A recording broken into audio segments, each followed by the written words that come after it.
So, I'm working on this, which is a smart pillbox design that will remind you when to take your pills. However, there's been some big changes because, as you can see inside of here, all of the electronics to keep it working no longer fit. So what I had to do is design and print my own PCB, which moved most of this stuff to this, which is significantly smaller.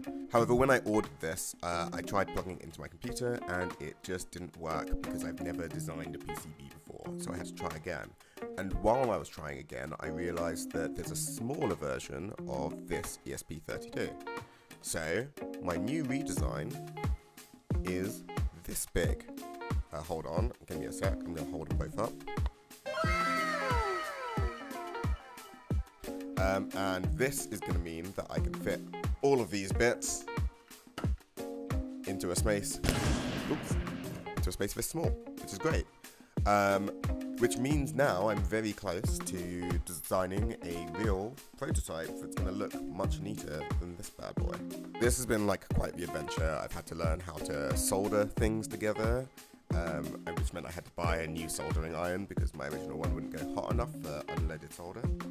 I've crimped these connections by myself, which was a fun adventure in itself. I had to learn how electronics work, so a lot of time was spent designing these two PCBs.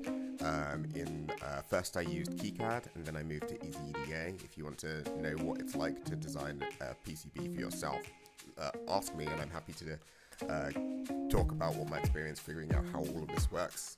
So yeah, that's how the design for Pillboi is going, and next time, hopefully what you'll see is the finished prototype of the physical design, ready for testing with some friends. If you would be interested in getting a smart pillbox for yourself, do let me know in the comments.